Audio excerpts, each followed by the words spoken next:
উলুবেড়িয়া হাসপাতাল, এসএসকেএম হাসপাতালের পর এবার বর্ধমান হাসপাতালে মহিলার সাথে অশালীন আচরণের ঘটনা। চিকিৎসাধীন রোগিনীর মেয়ের সাথে অশালীন আচরণের অভিযোগে গ্রেফতার এক ওয়ার্ড বয়। সরকারি হাসপাতালে নিরাপত্তা বিষয়ে প্রশ্ন তুলে 6 দফা দাবি নিয়ে স্মারকলিপি জমা কংগ্রেসের। যদি অভিযুক্তের দাবি তাকে মিথ্যা অভিযোগে ফাঁসানো হয়েছে। ঘটনা পূর্ব বর্ধমান জেলার সরকারি জেলা হাসপাতালের। বর্ধমান মেডিকেল কলেজ ও হাসপাতাল। এখানে শুধু পূর্ব বর্ধমান জেলাই নয়, আশপাশের বাঁকুড়া, বীরভূম, পুরুলিয়া, মুর্শিদাবাদ, পশ্চিম বর্ধমান, হুগলি, ঝাড়খণ্ড থেকেও মানুষ আসেন চিকিৎসার জন্য। আর এই হাসপাতালেই বিগত কদিনের বেশ কিছু ঘটনা চাঞ্চল্য ছড়িয়েছে। কদিন আগে এই হাসপাতাল থেকে শিশু অপহরণের মতো ঘটনা ঘটে। পুলিশের তৎপরতায় শিশু উদ্ধার হয়। অপহরণের অভিযোগে গ্রেফতার হয় 2 মহিলা।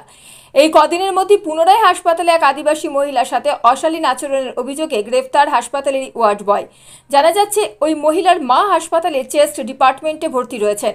ঘটনায় চাঞ্চল্য ছড়িয়েছে হাসপাতাল চত্বরে। ধৃত ওয়ার্ড বয়ের নাম বিশ্বজিৎ দে ওরফের বাপ্পা, বয়স 48 বছর, বাড়ি বর্ধমান শহরের বাবুরবাগ কালীতলা এলাকায়। গত 22 বছর ধরে বর্ধমান মেডিকেল কলেজ হাসপাতালে ওয়ার্ড বয়ের কাজ করছে সে বলে জানা যায়। সোমবার ভোররাত্রে তাকে গ্রেফতার করে বর্ধমান মহিলা থানার পুলিশ। পরে তাকে বর্ধমান সিজেএম আদালতে তোলা হলে আদালত 2 দিনে পুলিশ হেফাজতের নির্দেশ দেন। জানা গেছে অভিযুক্ত ওয়ার্ড বয় হাসপাতালের নিউ বিল্ডিংয়ের ফিমেল চেস্ট ওয়ার্ডে কর্মরত। ওই ওয়ার্ডেই চিকিৎসাধীন আছেন এক আদিবাসী রোগিনী। তার মেয়েই অভিযোগ দায়ের করেছেন।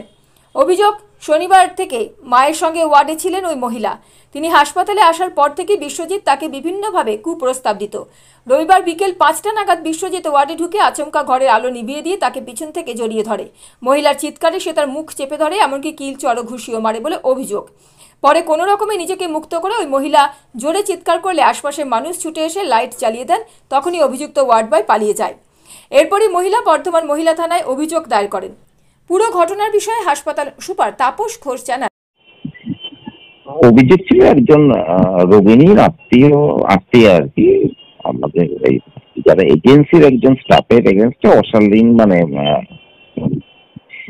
ব্যবহারের একটা অভিযোগ করেছিল। এবং সেই অভিযোগটি ওনারা ওই যে আত্মীয় সেটি পুলিশ থানায় করেন এবং পুলিশ থানা সে অভিযোগের ভিত্তিতে আমাদের এজেন্সির যে কর্মী তাকে গ্রেফতার করে। ওয়ার্ড বয় ছিল যে গ্রেফতার হয়েছে? হ্যাঁ, ওয়ার্ড বয় ছিল। হসপিটালের স্থায়ী কর্মী না, এজেন্সি মারফত নিযুক্ত অস্থায়ী কর্মী। আচ্ছা, সেভাবে যারা কন্ট্রাকচুয়াল স্টাফ দিতে হবে তাদের জন্য কোনো নিয়ম কিছু করা হচ্ছে? আমাদের গত শনিবার দিন আমাদের চিফ সেক্রেটারি তার মিটিং করেছিল এবং হসপিটাল সিকিউরিটি নিয়ে একটা বিস্তারিত আলোচনা হয় এবং সেখানে সমস্ত অস্থায়ী কর্মী যারা আছে তাদেরকে পুলিশ ভেরিফিকেশন করার জন্য নির্দেশ দেওয়া আছে। গতকাল আমাদের ডিএসপি হেডকোয়ার্টার এবং অ্যাডিশনাল এসপি ডিআইবি ছিলেন এই ব্যাপারগুলো নিয়ে কথা বলতে। সমস্ত স্টেটের সমস্ত জায়গায় হচ্ছে, আমাদের এখানেও হবে। ওনারা ওই এজেন্সি মারফত নিযুক্ত সবারই পুলিশ ভেরিফিকেশন হবে আর কি, যেহেতু সিএস স্যারের নির্দেশ আছে এবং মাননীয় মুখ্যমন্ত্রীও বলেছেন। তো আমরা সেটার জন্য আমরা এখানে এজেন্সিকে বলা হয়েছে এবং তাদেরকে নির্দেশ দেওয়া হয়েছে তোমরা পুলিশ ভেরিফিকেশন করে ভেরিফিকেশন কার্ড যেটা বলা হয় পিসিসি বলা হয়েছে সেটা জমা দিতে বলা হয়েছে। আচ্ছা, আর এই সিসিটিভি বাড়ানোর ব্যাপারে কি গুরুত্ব দেওয়া হবে? সিসিটিভি দেখুন আমাদের হসপিটালে সব জায়গাতেই আছে, যেগুলো স্ট্র্যাটেজিক পয়েন্ট রাত্রের সাথে যখন চালু হয় তখন আমাদের সিকিউরিটি ডিস্ট্রিক্ট সিকিউরিটি যে কমিটি আছে তারা মিটিং করে বিভিন্ন স্ট্র্যাটেজিক পয়েন্ট যেগুলো লোকেট করেন সেই জায়গাগুলো সিসিটিভি আমাদের আছে। এছাড়াও আমাদের আরো মিটিং হবে, সেখানে যদি দেখা যায় যে কোনো জায়গা ডার্ক স্পট আছে যেগুলো মনে হয় কভারেজ করা দরকার, সেক্ষেত্রে ডিস্ট্রিক্ট সিকিউরিটি কমিটি যদি আমাদের কাছে কোনো প্রপোজাল দেন সে আমরা সেই প্রপোজাল ছাত্রভবনে পাঠিয়ে ইনস্টলেশনের ব্যবস্থা করব। তদন্তে নেমে পুলিশ হাসপাতালে চিকিৎসক ও কর্মীদের সঙ্গে কথা বলে এবং ওয়ার্ডের সিসি ক্যামেরার ফুটেজ সংগ্রহ করে। সেই ফুটেজে অভিযুক্তের উপস্থিতি ও ঘটনাক্রম নিশ্চিত হওয়ার পরই তাকে গ্রেফতার করা হয়। যদিও অভিযুক্তের দাবি তার বিরুদ্ধে মিথ্যা অভিযোগ আনা হয়েছে। একতরফা মহিলার কথাই শোনা হয়েছে, তাকে বলার কোনো সুযোগ দেওয়া হয়নি। তার বিরুদ্ধে যে অভিযোগ সেটা সম্পূর্ণই মিথ্যা। কি বলছে শুনবো সে। তোমার বিরুদ্ধে অভিযোগ রয়েছে? তো মিথ্যা অভিযোগ করতে গেলে কেন? কিছু করতে হয়নি, ফাঁসিয়েছে, ভয়কে ফাঁসিয়েছে আমাকে। তাহলে ও মিথ্যা অভিযোগ করবে কেন? বলতে পারবো না। হ্যাঁ, বলতে পারবো না। ওখানে ওর মা ভর্তি আছে? ওনার মা ভর্তি আছে। তুই তুমি এখানে কন্ট্রাকচুয়াল কাজ করো? কি হয়েছিল, ঘটনা কি হয়েছিল? ঘটনা কিছুই হয়নি, আমি অক্সিজেন জল দিতে যাচ্ছিলাম, আমি মানুষটা অন্য মানুষ করে দাঁড়িয়েছিল, তো আমি গেছি, ও খেয়াল করেনি, ভয়ে লাফিয়ে গেছে, ও বলতে গেছে আমার গায়ে হাত দিতে এসছে।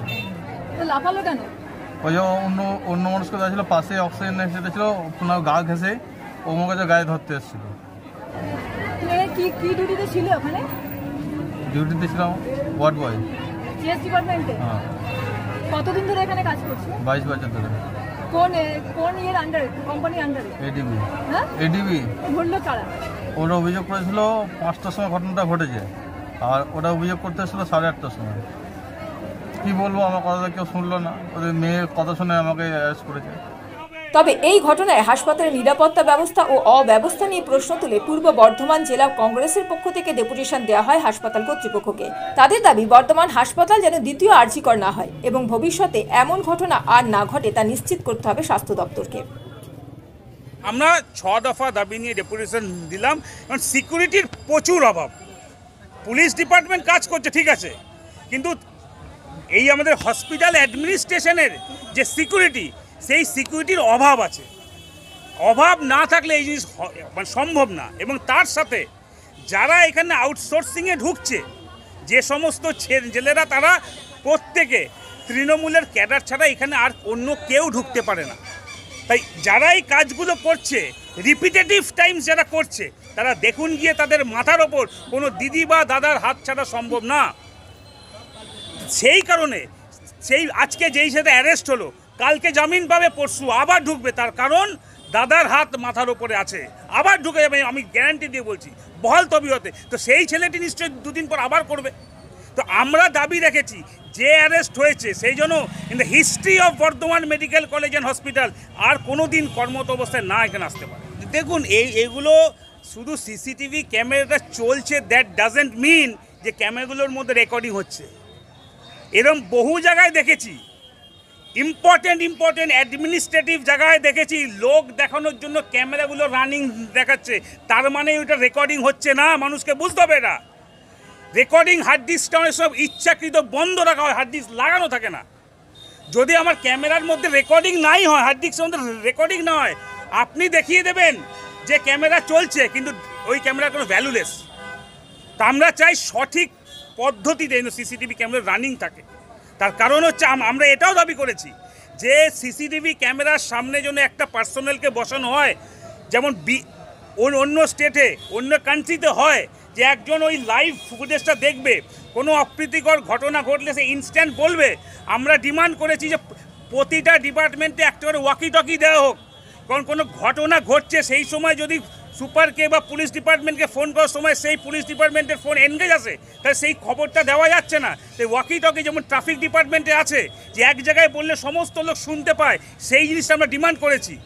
এই সমস্ত জিনিস যদি না করে, ওই ক্যাডারদের নিয়ে বর্ধমান হসপিটাল চলবে না। আজকে এই রাজ্যের স্বাস্থ্যমন্ত্রী কে? মুখ্যমন্ত্রী নিজে। তা আরজি করের ঘটনার পর কেন আজকে এই জিনিস আবার পুনরাবৃত্তি হবে? আবার কি সেকেন্ড আরজি করের জন্য ওয়েট করছি নাকি আমরা? এইটুকু সেফটি সিকিউরিটি মমতা বন্দ্যোপাধ্যায় দিতে পারছে না। হ্যাঁ, তাই তো আমরা দেখলাম। মানে আরজি করটা দেখেছিলাম টপ মোস্ট, তার থেকে এটা একটু ছোট দেখলাম। হয়তো 2 দিন পর বর্ধমান হসপিটাল শিরোনামে আসবে, এমনও হতে পারে। আপনারা যে দাবি করেছেন, তাদের মূল দাবি কোনটা? Safety and security of the women's. মহিলা ডাক্তার, মহিলা নার্স, লেডি যারা পুলিশ পার্সোনেল, লেডি যারা আপনার পেশেন্ট অ্যান্ড পেশেন্ট পার্টিজ, সবার মিনিমাম সেফটি সিকিউরিটির দিকে এই আমাদের কর্তৃপক্ষকে নজর দিতে হবে। Bureau report, mobile news 910।